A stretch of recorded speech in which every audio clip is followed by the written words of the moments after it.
Very welcome to the lecture on software engineering. We are today going to see component-based architecture. Today's date is 16th of July, and we started this 16th of July 2020.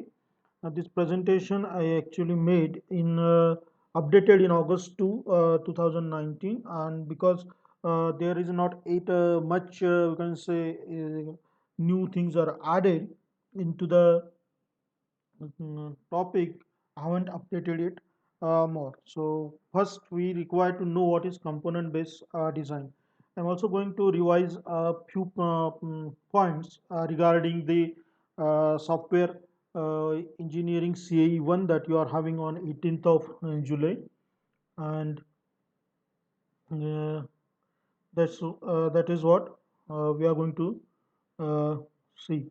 Right now we are having only 20 attendees here, and today meeting our directors, sir, dean academic and deputy directors, sir, they actually means firmly told that from here onwards, if you are having attendance less than 75% to any lecture, and so you may lose marks there. So I'm requesting all of you to present all the online subjects at the same time. You all have to register for all the lectures. So we are going to see now. Today we are going to see a component design, what is what exactly mean by cohesion and what is coupling, and cutting the component level design. Okay. So these are our objectives. We are going to learn about the component design, class-based components, and conducting component level design, or what you can say to give what the things. So first question arise when it's come to define the component level design or component design is what is component. So you have to be very careful about what is component. A component is a building block of the software. Now, what is important here is what component?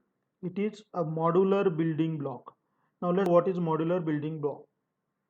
For example, when you are having a Microsoft Office like thing, you are having first what the workspace. Okay, workspace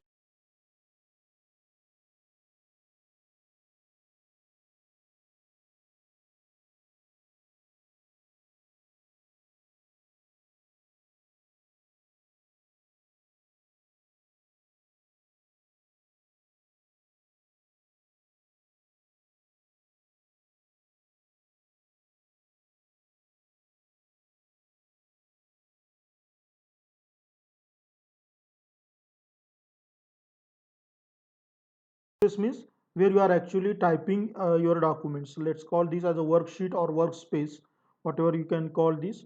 Okay, so then in this workspace here you are having a complete menu system which actually get integrated, complete menu system which is actually get integrated with this worksheet. So what you are having this file, edit, view, tools, and likewise all this menu system is integrated with this uh, worksheet.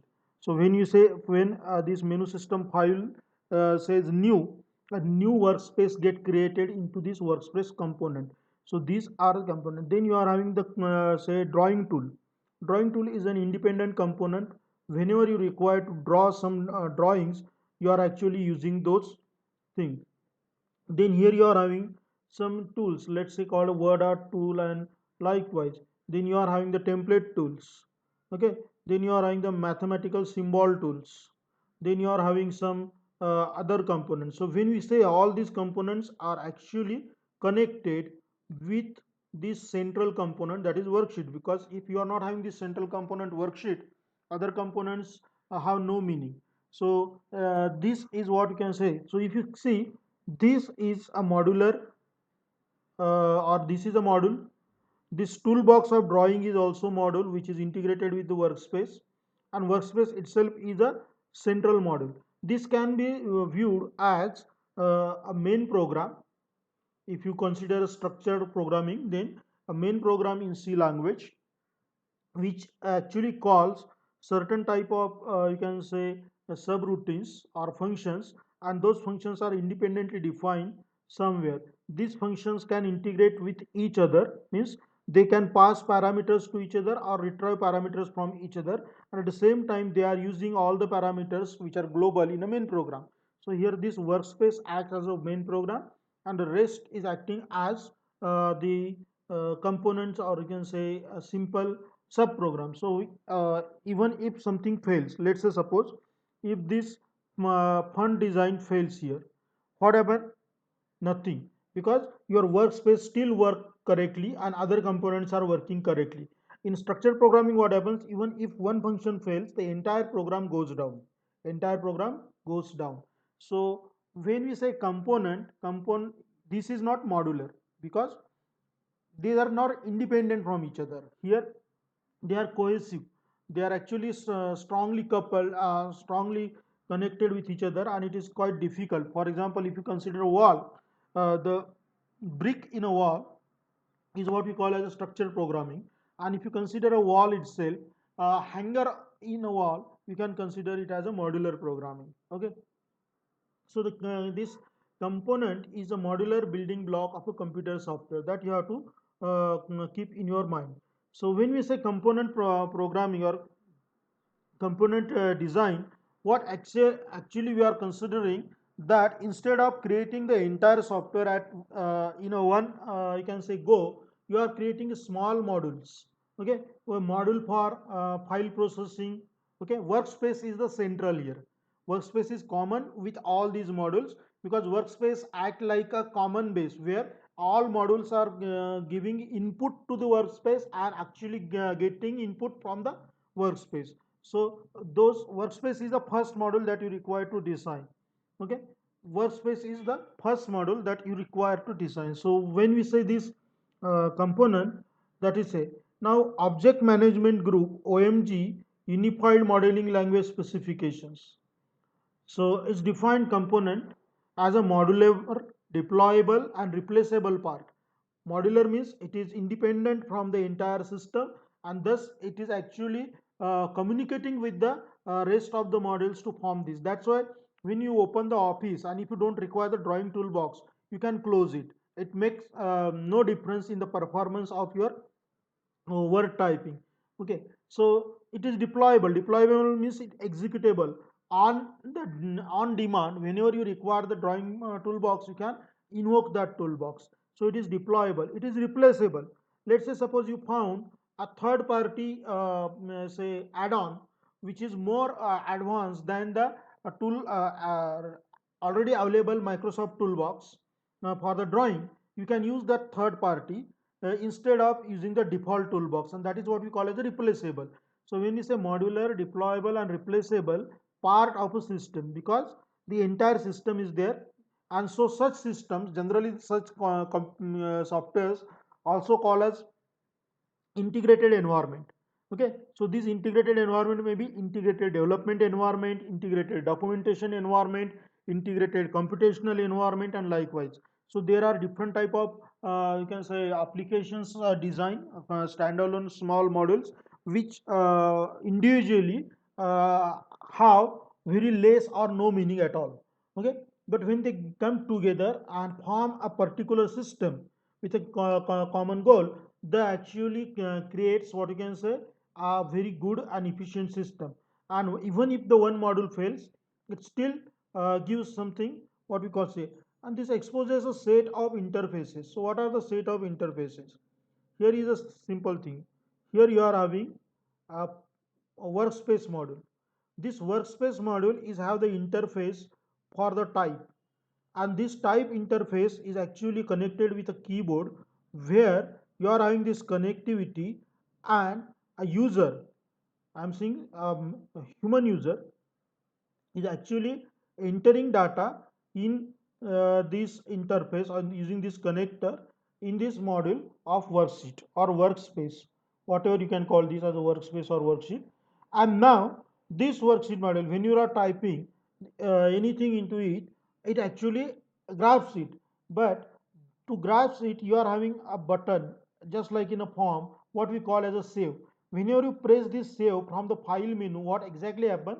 This save reads the entire workspace content and then accordingly saves it somewhere, okay, in local storage or maybe somewhere in a cloud storage. And what I say, So what he say, exposes a set of interfaces. So one interface is exposed, that is an explicit input via keyboard from the human being. Okay, this is the, then you are in the explicit input, that is you want to insert an image, you can have the insert module, which when invoke actually link with this worksheet and enable you to insert the module into it. So this is what we can call as the implementation of a set of uh, interfaces. So what other thing about the components, they populate the software architecture and as a consequence play a role in achieving the objective. For example, when you have the operating system, okay, and if you consider it operating system as a complete system, the device drivers in that operating systems are the independent module. Yes, for example, printer device driver is independent from camera device driver, is independent from Wi-Fi device driver, but they are also integrated with each other, means they are communicating with each other. So all the components in your system are actually populate the entire software. Operating system is a software or a software architecture itself. So and so it actually forms the module help you in forming a modular what you can say system. Modular systems are portable and they can you can say add or remove the modules as and when required as per the system needs or what you can say the developers need. So these big, components resides within the software architecture, they must communicate and collaborate. So all these modules require to communicate and collaborate with each other. For example, right now we are having here the presentation system, the entire presentation system. Here I am having this annotation toolbar. This annotation toolbar is an independent module than whatever I am presenting, and the sharing capacity of the Cisco is the another component. So actually three components are visible to you. There is a one component which is not visible to you, but this is happening due to that component, and that component called as a networking or data transfer component. Okay, so here actually four components are there, they are collaborating with each other and they are enabling the communication. Okay, so what these components and entities, the other systems, devices, and peoples, so that exist outside the boundaries of software, and so these modules actually help the components reside within the software architecture and they communicate with the outside world as well as the inside of the communication system. Today's attendance is very poor. I am actually asking all of you to ask your friends to attend the lecture because in today's morning meeting uh, the college have given the directives, the office of directors, that if the student fail to have the attendance more than 75% for the particular subject, he or she will not be allowed to appear for internal examination. Okay, so in that case you require to, because lectures are online, you should and must attend this. So whoever it not log in into the system, ask all those your friends to log in into the system. And right now we are having total 57 attendees. uh, Let me first have the name of these attendees, few attendees, and then we will proceed with the next slide. Okay, uh, so here I'm having first as uh, Asma Nehal, Samir Mishra, Abhijit Alne, Ajay Vanjane, likewise, and then Krishna uh, Lauhare, Madhusudan Soma, and we are having quite a good Ronak Goje, Ruman Sheikh, Subhadra Kumari, and last is Varun Raj Kadam. Total 59 now. Okay, ask your friends to attend because your attendance is going to help you in achieving what you can say the internals now. And so this is what we are considering about the components or thing. Now what is component is a true meaning, the term component will differ depending upon the point of view again. For example, a help is a component of a software. So who uses the software. So we'll go with the components. In object oriented software engineering, component contains set of collaborating classes. So every module is actually defined in terms of a class, and every class collaborate with the other class, and so it is called as a component. Okay, each class within this component has been fully elaborated to include its attributes, operations, and there are interfaces which are actually realized or implemented by these classes to communicate with the outside world or to communicate with other classes. And so these are actually gained from the requirement engineering elaboration phase. So when and these classes are called as the analysis classes. Then you are in the infrastructure classes, components that provide support service for the problem domain. For example, if you go with the infrastructure classes, analysis classes related to problem domain.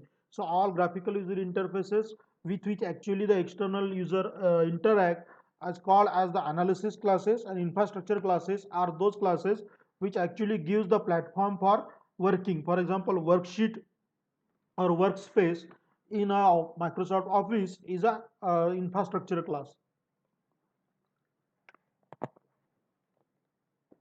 Toolbox is the infrastructure class, and this goes on. So this is an object oriented view. Here you are having this class. Okay, this is a class. This class actually realize this interface. This interface have these connectors. Okay, just a minute.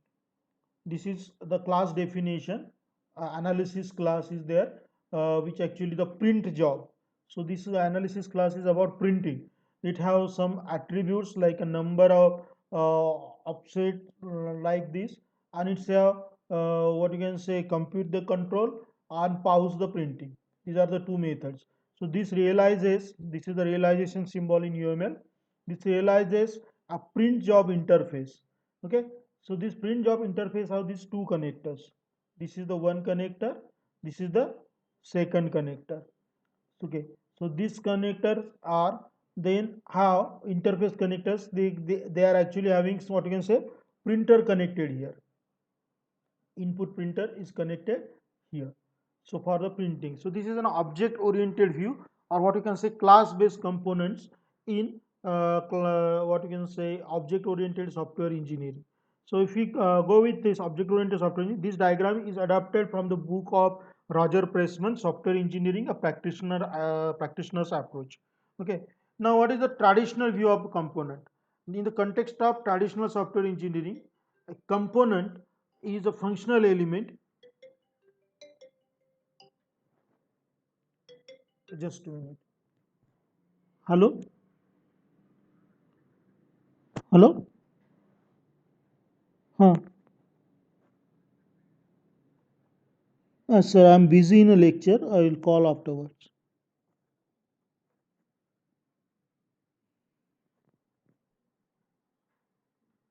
So let's see what's the next thing. Am I audible to everybody? Hello, participants. If I'm audible, just give in question and answers. That is, I'm audible. Yes, no. Reply here. Okay, I'm audible. Yes. Gojis and Deshmukh and they all said yes. Okay, thank you. Uh, Generally, what happens whenever this connection comes, phone call comes, network goes down and data pack. And that's why I asked this. Why am I audible? So it's an interface that enables the component to be invoked and data to be passed to it. So traditional view is that you are having a simple function. This function is how ability to pass the parameters to other functions and to get the parameters from the other functions. So that is what is traditional use. So traditional components also called as the module, function, method, or macro, okay, which resides within the software architecture. Okay. These are serves three important roles. There are three important roles. Means first is the control component, a monitoring component or control component that coordinates the entire operation. Then you are in the problem domain component, means whatever the software's actual work. Okay, for example, you are running a software for e-shopping. Then the problem domain is that you require to have some data about the this different items in that particular problem, and so that is what you can say problem domain components. And then you are having the third component here, and this third is the infrastructure component, that is the workspace, or you can say the all the tools which actually form your integrated environment, either for development, computing, accounting, or whatever things. So those components are called as the infrastructure component. For example, if you take an example of Microsoft Office, then workspace, file menu, edit menu, toolbox of all toolboxes are the infrastructure components in that particular you can say Microsoft Office software. So these are what we can say called as a component, or this is a traditional view of the component. Then component design, just if you go with the component design traditional view, this is what we want to say one component, another component, likewise, and these components are related with each other. And so if you go with the print job or job management system, it's the read the print job data, select the judgment function, develop job cost, build work order, send job to the production or to the printer. So this is the entire, or say, print job component. Again, this diagram is adapted from the book of Roger Pressman, software engineering practitioner approach. Okay. Now, what are these traditional view? Traditional software components, they are derived from the analysis model. They are data flow oriented elements. So uses the data flow diagrams. Then these traditional systems have the transform bubble represents. We already have learned about the data flow diagrams in our second unit. Okay. Then control components are there. So we go have to go through the CFD control flow diagram, means the flow chart or activity diagram or sequence diagram of the things.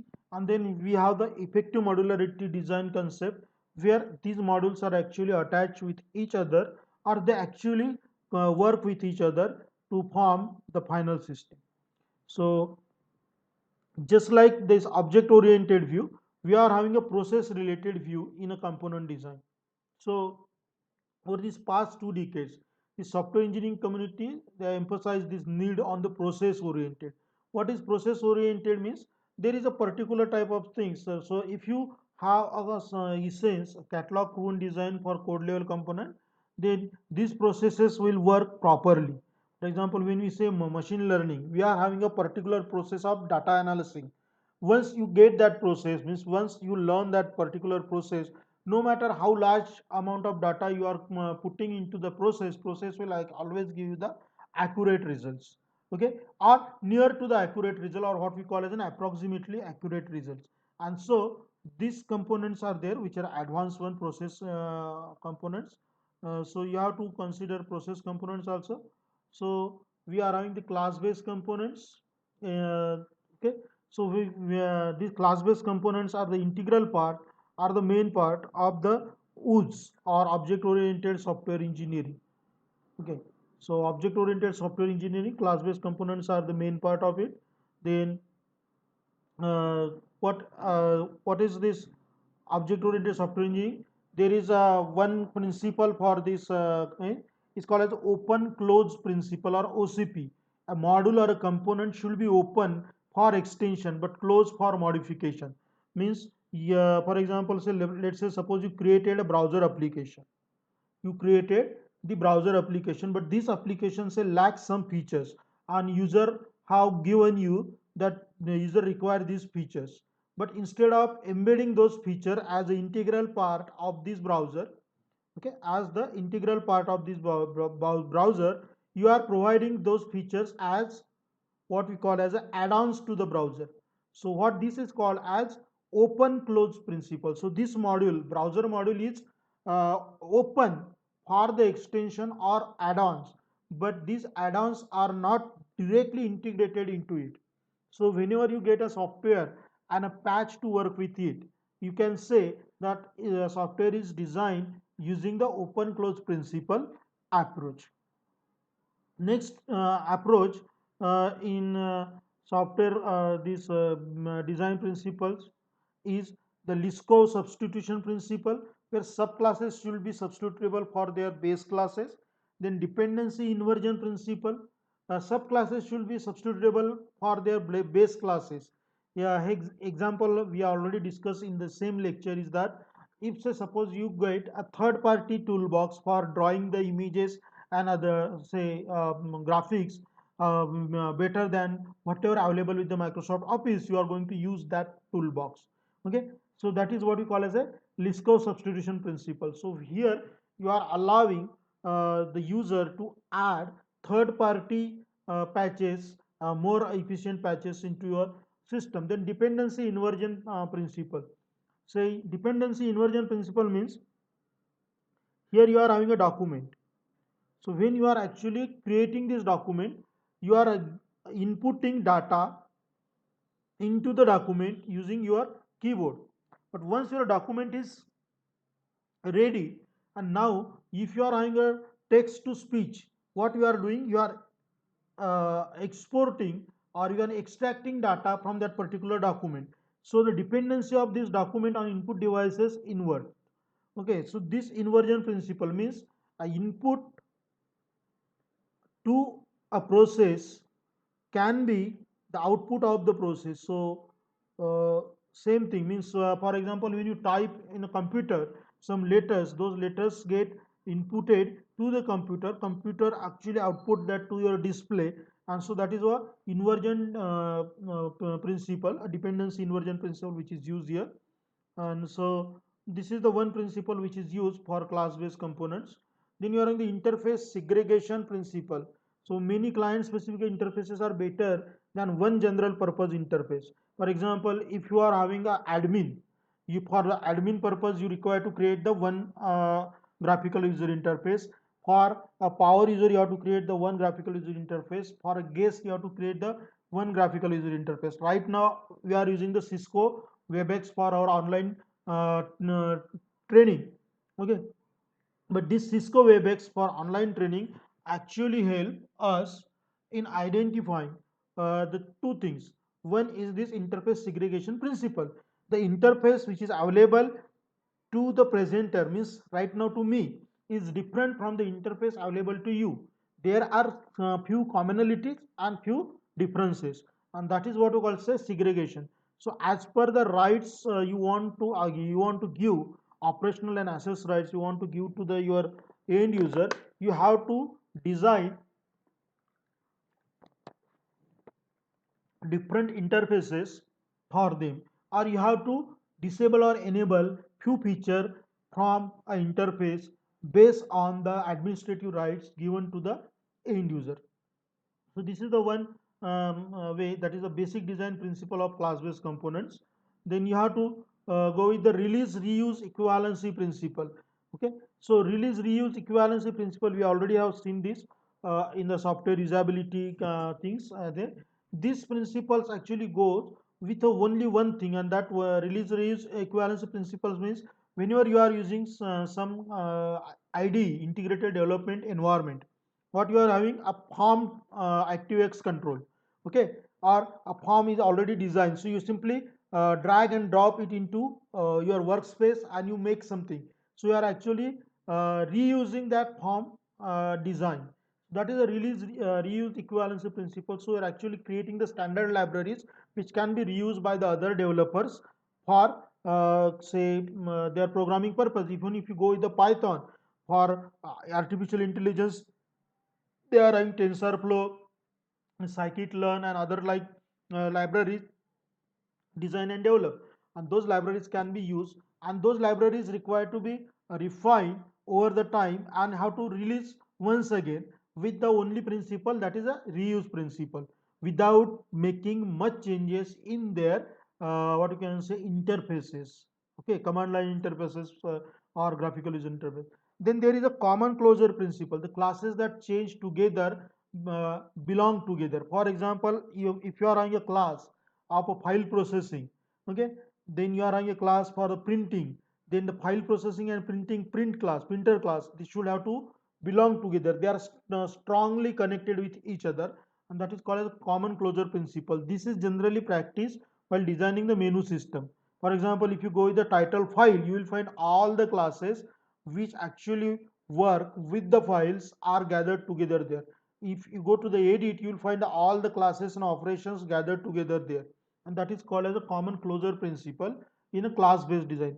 Then common reuse principle is there. Common reuse means classes that aren't reused together should not be grouped together. For example, you won't get the drawing toolbox in a file menu, okay, because file processing and the drawing toolbox, they are not used together many times, or they are used rarely together, and so they must not be gathered together into one package or in a one place. So it is a simple thing that you have to what you can say, distribute your classes or modules based on their similarity. Means you have the all these things, and that is a common reuse principle that you have to use while designing the software. Then component level design guidelines, these are the simple guidelines for how to design the component. One, you always have to give the proper name to your components, so that in a designing these components, you are not go with something. Means after 6 months, if you go and read your software, you must have to understand that just by reading the source code. And so every variable, every class, every method must have to be given some what you can say, good name. So nomenclature or naming conventions will have to be established for that. And that is what, say for example, when we give the roll number to you, we know that T stands for third year, CO stands for computer, A stands for division A. So this TCOA or TCOB, this stands for third year computers section is third year computer section B. That is a naming convention. So this convention should have to be followed when it comes to component designing. Interfaces, this provide important information about the communication and collaboration.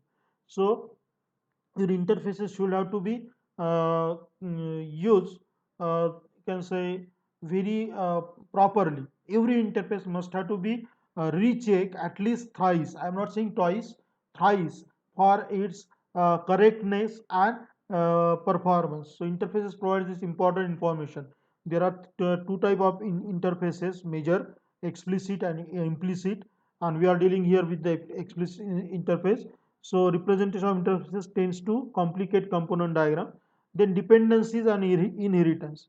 So you have to identify which class depends on which class, or which class depends on which type of resources, and likewise. So those dependencies must have to be identified, because if you are having the conflicting dependencies in your software modules, it can cause the deadlock.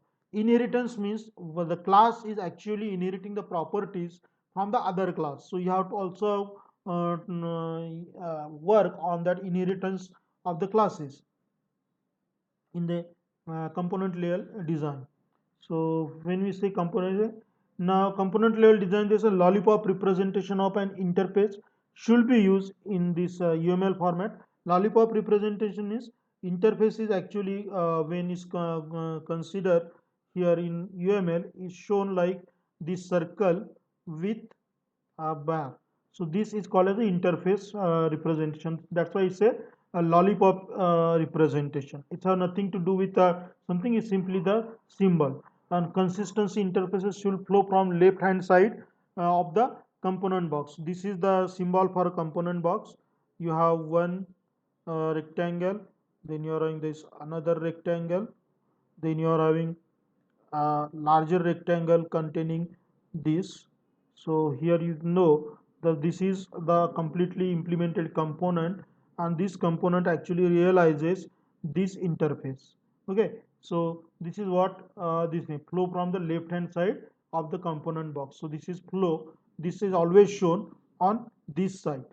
The interfaces are always shown on left hand side of the component. And left hand side, how to identify, okay, like this. Or generally these components are shown on this, where you are having these two horizontal rectangles in a component symbol.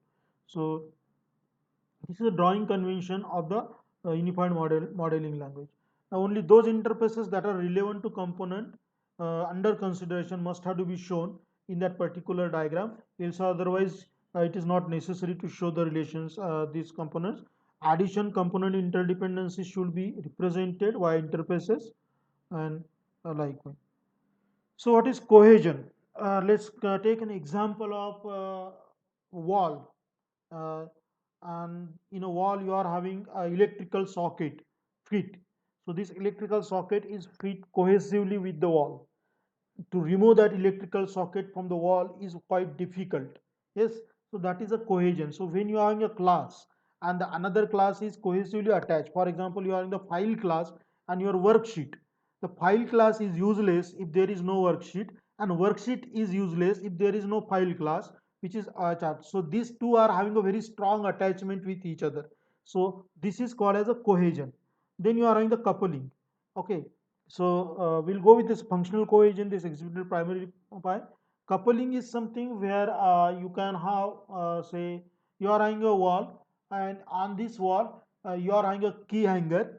Okay, key hanger is cohesively attached with the wall. Is difficult to remove from the wall, but on this key hanger you put some keys. Okay, now it's very easy for you to remove those keys from that key hanger. So anything which is not much attached with something but together is called as a coupling. For example, if you go with the drawing toolbox in a Microsoft Office, and if you consider your worksheet as a document, then they are coupled with each other. They are not cohesive with each other. Okay, so this is what they. So these two scientists, Leatherbridge and Langner, this type given this cohesion types. One is they call as a functional cohesion. Right now, I have given the example of functional cohesion. That is, you are having a file class for a file operation, and you are having the workspace which actually help you to create that file. They are functionally cohesive. Means the one is not completed with the another. Another is layer cohesion. Layer cohesion, the best example for layer cohesion is your operating system. Operating system's first part is your hardware. Okay, I am simply saying is H as the hardware. Above this, you are having the BIOS. Okay, basic input output system.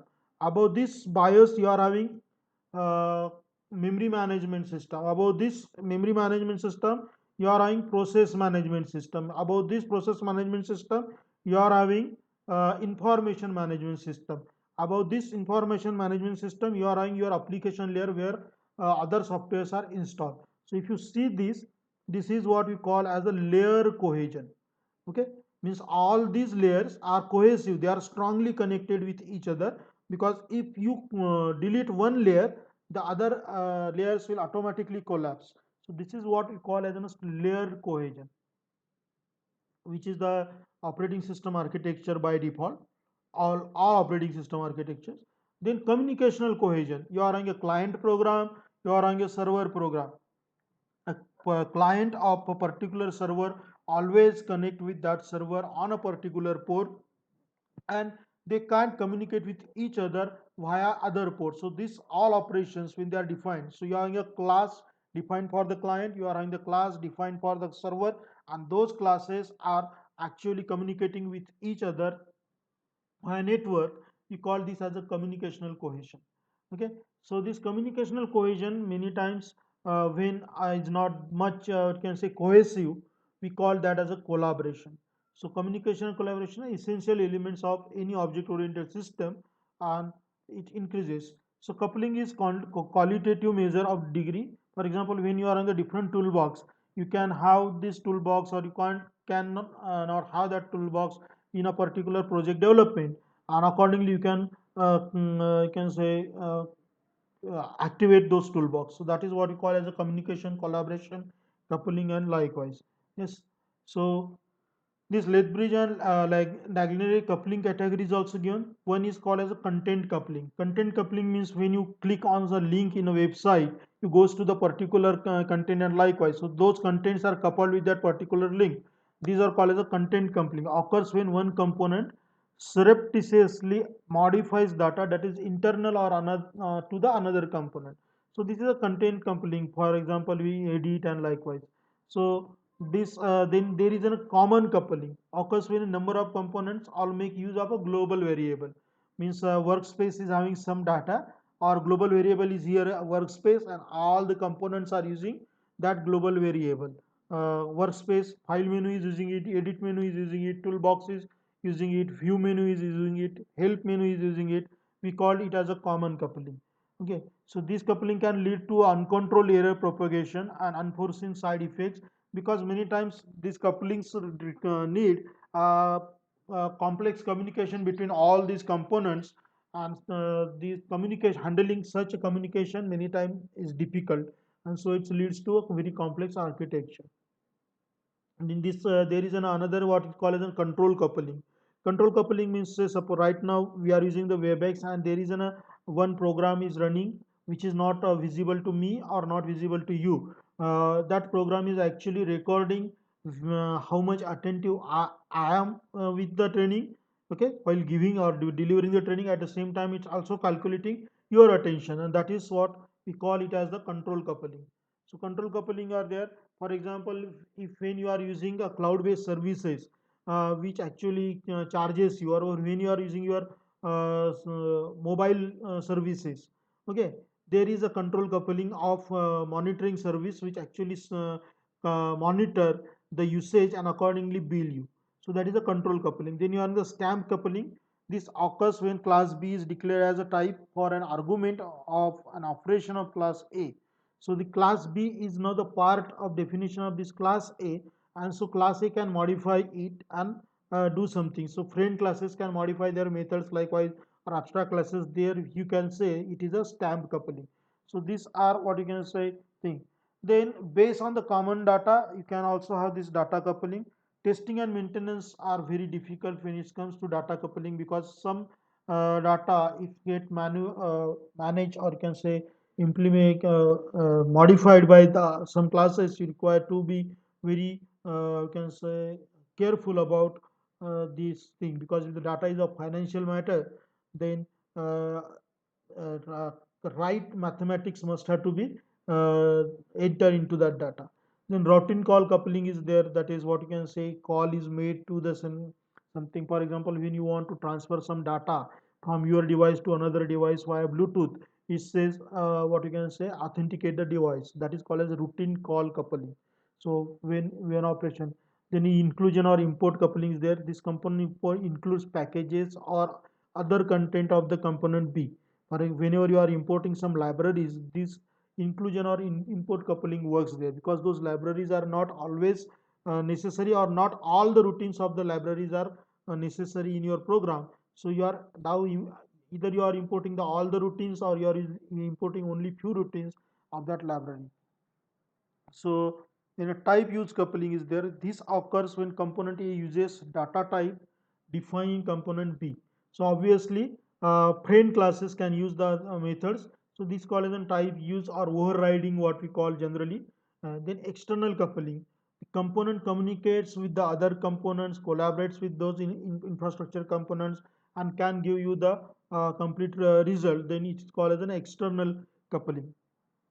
Examples are operating system functions, database capability, telecommunication functions, and other things. So these are the class-based components coupling thing. Then how to conduct this component level design? There are some steps. First, that you have to identify all design classes, or the core classes of your architecture. Then you have to identify all design classes that correspond to the infrastructure domain.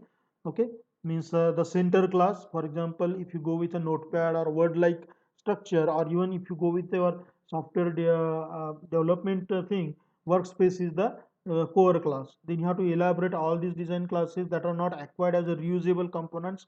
Means some classes are not reusable, means you can't use them into other classes. So you have to make, those are called as a fixed classes to particular components. You have to specify the message details for the collaboration, that is handshake messages, and likewise error messages something. You have to identify appropriate interfaces for every component, and have to elaborate these attributes and define the data types. These are the steps given, describing the processing flow with each operation in detail. Step 4 is to describe persistent data sources, or which is called as databases and files. Okay, and then you have to develop and elaborate a behavioral representation, that is how system will respond to the user input and how user can operate the system, that is called as a behavioral representation. Then you have to elaborate the deployment diagrams, that is how you are going to configure the system and how the system we can say implemented or you can say executed on the different thing. Step 7 gives the refactor every component level design representation. So what we call means the refactor means once the components are created, you require to analyze that component, and you always have to improve those component or how to find the alternatives for that particular component for better performance. So this is what about today's lecture about what is component based software engineering design and likes. So many times what happens, this diagram, the funny diagram, that is programmers while coding, I downloaded from the internet source. I forgotten to mention here, sorry for that. So your questions, when I say refresh our knowledge, because your questions many times also gives me to think over what I'm presented to you. So if you have any questions, queries, you can ask now. If you're not having any questions, queries, uh, may I tell you about the CAE one in a brief? Okay, I think that you all of you will like to listen about the CAE one. So you are given with a question paper, PDF file. You have to write down the answers for that question paper within 1 hour online, and have to submit the scan copy of your answer sheet. This thing, that is what you can say CAE one, and that CAE one questions are based on the whatever syllabus we covered. Okay, in first two units. I not ask any question from this third unit, because third unit is not covered in. So first and second unit, that is your software engineering introduction and then requirement analysis, that we have covered in that. Okay, and there are total uh, four questions are there, 5 marks each. You have to answer those questions. Answers are subjective. You should have to go through the thing. Okay. Now, what I'm expecting from all of you, that right now we are having only 75 people attended, and we are having total strength of 133. So if you go with the 75 and 133, it is hardly 50% people. So rest who are absent, who not registered for the training, and who are not having all this, okay, they have to they have to register first, and from next term onwards be present. Everybody should have to be present to the lecture. Okay, everybody, because our college has given the strict warning to all TGs, I mean teacher guardians, class teachers, and everyone, that if the student remain absent, the strict action will be taken against that student. Okay, so because lectures are online, you are at your home, in a safe zone. Okay, you simply have to use the data pad to log in into the system. And if you are having any problem with, you can say registering, you can try it once. I just enable the re-registration process for software engineering and process management lectures. So whoever they are not registered yet should register, and use your Risoni email IDs only. Thank you very much. Okay, so now I'm stopping this sharing. Uh, so it's say that is the big problem. Questions and answers. Uh,